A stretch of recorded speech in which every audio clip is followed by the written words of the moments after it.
Hello friends, welcome to study with Kashi. Friends, आज की video में हम क्लास 12 केमिस्ट्री 2025 बोर्ड एग्जाम के इंपॉर्टेंट परीक्षण को करने वाले हैं, जो कि हमारे बोर्ड एग्जाम में बार बार रिपीट होते हैं। तो चलिए फ्रेंड्स, हम अपनी वीडियो को स्टार्ट करते हैं।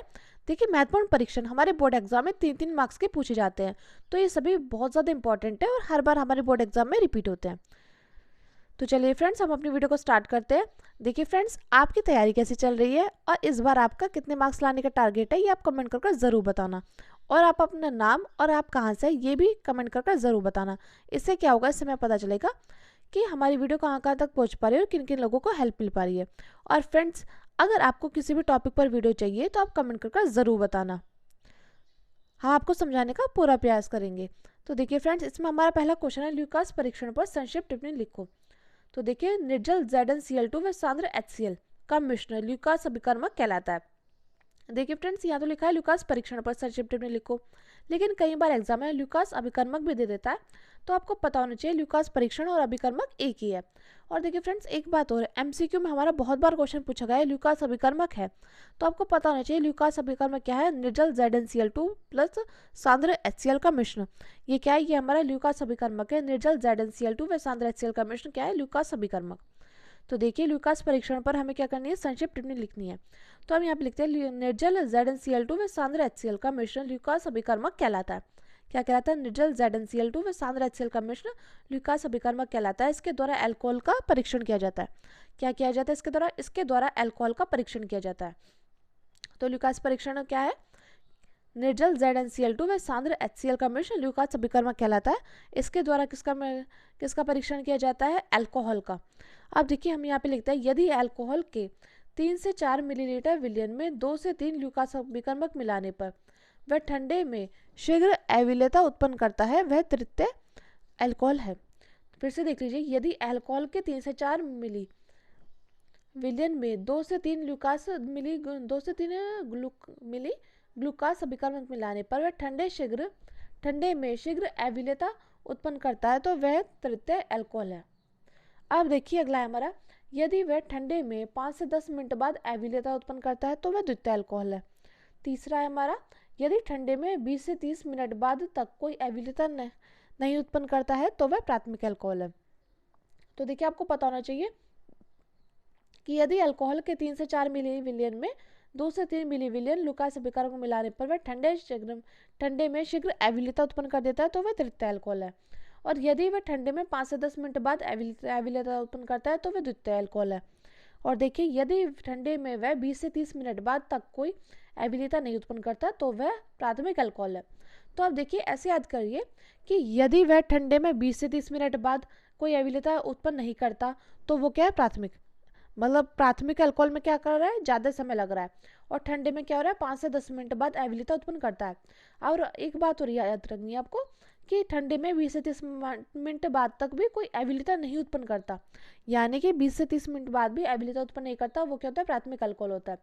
दूसरा होता है कि यदि वह ठंडे में 5 से 10 मिनट बाद अविलेयता उत्पन्न करता है, तो वह क्या, द्वितीय अल्कोहल है।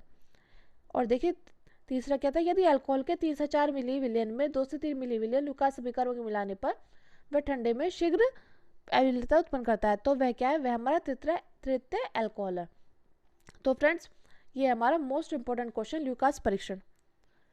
और देखिए, फिर से बता रहे हैं हम कि निर्जल ZnCl2 प्लस सांद्र HCl का मिश्रण क्या कहलाता है, ल्यूकास अभिकर्मक कहलाता है। निर्जल ZnCl2 प्लस सांद्र HCl का मिश्रण ल्यूकास अभिकर्मक कहलाता है। चलिए फ्रेंड्स, अब हमारा अगला क्वेश्चन है, फैलिंग विलियन क्या है। देखिए फ्रेंड्स, मोस्ट इंपोर्टेंट क्वेश्चन है, फैलिंग विलियन क्या है, क्या और क्या होता है जब इसे ग्लूकोज के साथ गर्म किया जाता है। देखिए, क्योंकि एग्जामिनर क्या है, घुमा फिरा कर कहीं से भी क्वेश्चन पूछ सकता है। तो देखिए, फैलिंग विलियन क्या है, क्या होता है जब इसे ग्लूकोज के साथ गर्म किया जाता है। और देखिए फ्रेंड्स, एक बात और, मैंने प्लेलिस्ट बनाई हुई है महत्वपूर्ण नियम महत्वपूर्ण अभिक्रियाओं की, अगर आपने वो जाकर नहीं देखी तो उसको वहाँ से जाकर ज़रूर देख लेना। और आज की वीडियो है महत्वपूर्ण परीक्षण की। तो देखिए, फैलिंग विलियन क्या है, क्या होता है जब इसे ग्लूकोज के साथ गर्म किया जाता है। तो देखिए, फैलिंग विलियन, ये भी कई बार एमसीक्यू में पूछा गया है, फैलिंग विलियन है तो CuO। फैलिंग विलियन क्या है, फैलिंग विलियन हमारा CuO, आपको पता होना चाहिए फैलिंग विलियन है CuO। अब हम यहाँ पे लिखते हैं, फैलिंग विलियन CuO एक रासायनिक अभिकर्मक है जो जल में विलय कार्बोहाइड्रेट के लिए परीक्षण के रूप में प्रयोग किया जाता है। जब इसे ग्लूकोज के साथ गर्म किया जाता है, तो ग्लूकोनिक अम्ल तथा क्यूप्रस ऑक्साइड का लाल अवशेष बनता है। फिर से देख लीजिए फैलिंग विलेन क्या है। फैलिंग विलेन Cu एक रासायनिक अभिकर्मक है। फैलिंग विलेन क्या है। फैलिंग विलेन CuO एक रासायनिक अभिकर्मक है जो जल में विलय कार्बोहाइड्रेट के परीक्षण के लिए किया जाता है। आपने देखा होगा कि ल्यूकास अभिकर्मक किसके परीक्षण के लिए किया जा रहा था, अल्कोहल के। ल्यूकास अभिकर्मक अल्कोहल के। फैलिंग विलेन किसके परीक्षण के लिए किया जा रहा है, जल में विलय कार्बोहाइड्रेट के परीक्षण के रूप में प्रयोग किया जाता है। और जब इसे ग्लूकोज के साथ गर्म किया जाता है तो ग्लूकोनिक अम्ल तथा क्यूप्रस ऑक्साइड का लाल अवशेष देता है। तो आपको पता होना चाहिए फैलिंग विलेन क्या है, CuO है, एक रासायनिक अभिकर्मक है जो जल में विलय कार्बोहाइड्रेट के लिए परीक्षण के रूप में प्रयोग किया जाता है। और जब इसे ग्लूकोज के साथ गर्म किया जाता है तो ग्लूकोनिक अम्ल तथा क्यूप्रस ऑक्साइड का लाल अवशेष देता है। अब देखिए फ्रेंड्स, यहाँ पर रिएक्शन है।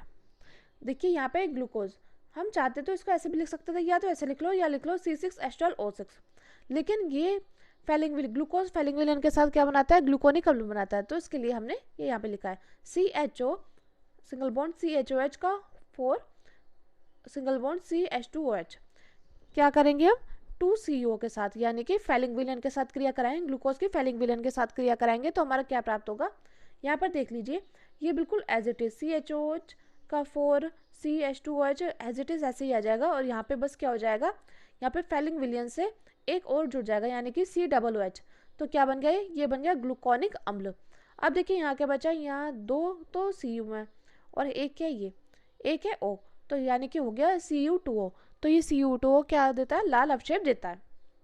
अब देखिए फ्रेंड्स, हमारा अगला मोस्ट इंपॉर्टेंट क्वेश्चन है, टॉलन अभिकर्मक क्या है।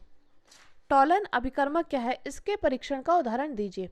देखिए फ्रेंड्स, ये क्वेश्चन मोस्ट इंपॉर्टेंट है और देखिए इसका भी आपको पता होना चाहिए कि टॉलन अभिकर्मक क्या है। तो सिल्वर नाइट्रेट और अमोनियम हाइड्रोक्साइड यानी कि AgNO3 प्लस NH4OH के विलेन को क्या को बोलेंगे, टॉलन अभिकर्मक बोलेंगे। देखिए सिल्वर नाइट्रेट और अमोनियम हाइड्रोक्साइड के विलेन को क्या बोलेंगे, टॉलन अभिकर्मक, यानी कि AgNO3 प्लस NH4OH के विलेन को क्या बोलेंगे, टॉलन अभिकर्मक बोलेंगे। तो देखिए यहाँ पे पूछा गया था टॉलन अभिकर्मक क्या है, इसके परीक्षण का एक उदाहरण दीजिए। तो देखिए टॉलन अभिकर्मक सिल्वर नाइट्रेट और अमोनियम हाइड्रोक्साइड, सिल्वर नाइट्रेट और ammonium hydroxide AgNO3 plus NH4OH के विलेन को टॉलन अभिकर्मक कहते हैं।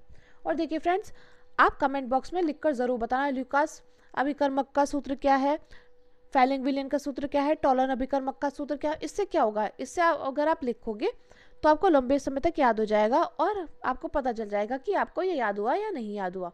तो आप कमेंट बॉक्स में कमेंट करके ज़रूर बताना कि फैलिंग विलेन का सूत्र है ये, टॉलन अभिकर्मक का सूत्र है ये, ल्यूकास अभिकर्मक का सूत्र है ये। तो आप कमेंट करके ज़रूर बताना, इससे आपका रिवीजन अच्छे से हो जाएगा।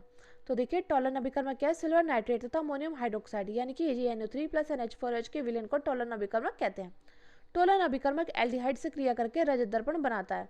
इसके द्वारा एल्डिहाइड समूह की उपस्थिति की जांच होती है, यानी कि टॉलन अभिकर्मक एल्डिहाइड से क्रिया करके क्या बनाता है, रजत दर्पण बनाता है और इसके द्वारा एल्डिहाइड समूह की उपस्थिति की जांच होती है। तो देखिए फ्रेंड्स, आप यहाँ पर देख पा रहे होंगे कि टॉलन अभिकर्मक के द्वारा किसकी जांच होती है, एल्डिहाइड की। और देखिए ल्यूकास अभिकर्मक के द्वारा किसकी जांच हो रही थी, कमेंट करके जरूर बताना। तो देखिए ल्यूकास अभिकर्मक के द्वारा अल्कोहल की, फैलिंग विलेन के द्वारा किसकी जांच हो रही थी, फैलिंग विलेन के द्वारा कार्बोहाइड के जल में कार्बोहाइड परीक्षण की जांच हो रही थी। लेकिन टॉलन अभिकर्मक द्वारा किसकी जांच हो रही है, एल्डिहाइड समूह की उपस्थिति की जांच हो रही है। तो ये बात आपको पता होनी चाहिए क्योंकि एग्जामिनर कहीं से भी घुमा फिरा कर क्वेश्चन पूछ सकता है। अब देखिए इसमें क्या करेंगे, इसमें हम एसिटाल्डिहाइड की टॉलन अभिकर्मक से क्रिया कराएंगे तो हमारा क्या बनकर तैयार होगा, रजत दर्पण बनकर तैयार होगा और हमारा एसिडिक अम्ल बनकर तैयार होगा, यानी कि CH3CHO यानी कि एसिटाल्डिहाइड प्लस Ag2O यानी कि टॉलन अभिकर्मक। एसिटाल्डिहाइड की टॉलन अभिकर्मक के साथ क्रिया कराई तो हमारा क्या बनकर तैयार हो गया, एसिटिक अम्ल, और हमारा रजत दर्पण बनकर तैयार हो गया। अब देखिए फ्रेंड्स, हमारा अगला मोस्ट इंपोर्टेंट क्वेश्चन है, मॉलिश परीक्षण क्या है। देखिए फ्रेंड्स, ये भी मोस्ट इंपोर्टेंट क्वेश्चन है, बार बार हमारे बोर्ड एग्जाम में रिपीट हुआ है और इस बार आने के इसके पूरे चांसेस है। तो देखिए मॉलिश परीक्षण क्या है, यह कार्बोहाइड्रेट परीक्षण है। क्या है, मॉलिश परीक्षण क्या है, यह कार्बोहाइड्रेट परीक्षण है। अब देखिए मॉलिश परीक्षण तो क्या है, कार्बोहाइड्रेट परीक्षण, लेकिन फैलिंग विलेन भी क्या है, फैलिंग विलेन भी हमारा कार्बोहाइड्रेट परीक्षण है। तो आपको पता होना चाहिए।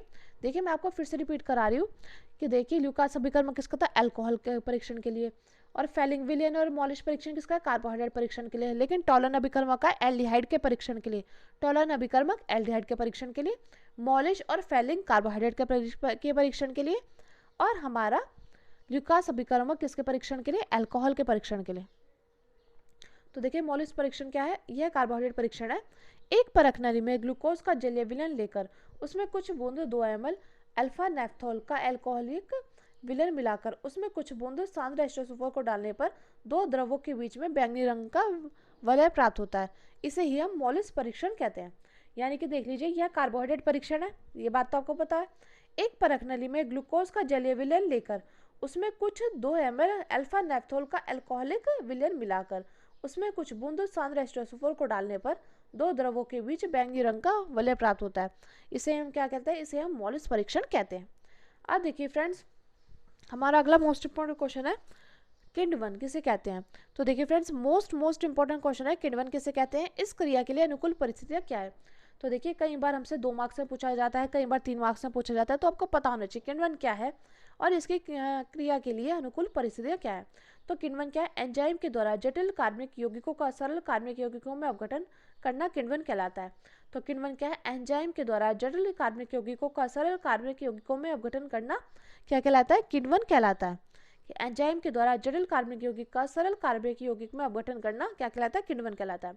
अब बात आती है किण्वन क्रिया के लिए आवश्यक परिस्थितियां। तो देखिए कार्बनिक यौगिक का विलयन तनु होना चाहिए। पहले क्या है? कार्बनिक यौगिक का विलयन क्या होना चाहिए? तनु होना चाहिए। कार्बनिक यौगिक का विलयन क्या होना चाहिए? तनु होना चाहिए। और ताप 25 से 30 डिग्री सेंटीग्रेड होना चाहिए। फिर से देख लीजिए, कार्बनिक यौगिक का विलयन क्या होना चाहिए? तनु होना चाहिए और ताप 25 से 30 डिग्री सेंटीग्रेड होना चाहिए। और वायु का संचार आवश्यक हो, वायु का संचार आवश्यक हो और विलयन न तो अधिक अम्लीय हो और न ही अधिक क्षारीय हो। विलयन न तो अधिक अम्लीय हो और न तो क्षारीय हो। और ऐसी स्थिति में हो कि किण्वन नष्ट न हो, मतलब ऐसी परिस्थिति होनी चाहिए कि किण्वन नष्ट न हो। फिर से देख लीजिए, कार्बनिक यौगिक का विलयन तनु होना चाहिए, ताप 25 से 30 डिग्री सेंटीग्रेड होना चाहिए, वायु का संचार आवश्यक हो, विलयन न तो अधिक अम्लीय हो और न तो क्षारीय हो, और ऐसी स्थिति हो कि किण्वन नष्ट न हो। तो फ्रेंड्स, आज की वीडियो में हमने 5 क्वेश्चन किए हैं जो कि हमारे बोर्ड एग्जाम के लिए बहुत ही ज़्यादा इंपॉर्टेंट है। और आप कमेंट करके ज़रूर बताना कि ल्यूकास अभिकर्मक का सूत्र क्या होता है और ल्यूकास अभिकर्मक किसके परीक्षण के लिए प्रयोग होता है। इससे क्या होगा? इससे आपका रिवीजन अच्छे से हो जाएगा। और आप कमेंट करके बताना फेलिंग विलयन क्या है, फेलिंग विलयन का रासायनिक सूत्र और ये किसके परीक्षण के लिए प्रयोग किया जाता है। तीसरा क्वेश्चन आपके लिए है कि मॉलिश परीक्षण किसके परीक्षण के लिए प्रयोग किया जाता है। और चौथा है आपका टॉलन अभिकर्मक का सूत्र और टॉलन अभिकर्मक किसके परीक्षण के लिए प्रयोग किया जाता है, ये आप कमेंट बॉक्स में कमेंट करके ज़रूर बताना। तो चलिए फ्रेंड्स, आज की वीडियो में बस इतना ही। अगर आपको वीडियो अच्छी लगी है और हमारा थोड़ा सा भी काम पसंद आए तो आप वीडियो को लाइक ज़रूर करिएगा, और अगर चैनल पर नहीं है तो चैनल को सब्सक्राइब जरूर कीजिएगा और कमेंट करके ज़रूर बताना, क्योंकि आपका कमेंट मेरे लिए मोटिवेशन काम करता है। तो चलिए फ्रेंड्स, आज की वीडियो में बस इतना ही। और अगर आपको किसी भी टॉपिक पर वीडियो चाहिए तो आप कमेंट करके ज़रूर बताना, हम पूरा प्रयास करेंगे आपको समझाने का। तो चलिए फ्रेंड्स, आज की वीडियो में बस इतना ही। Thank you, thanks for watching.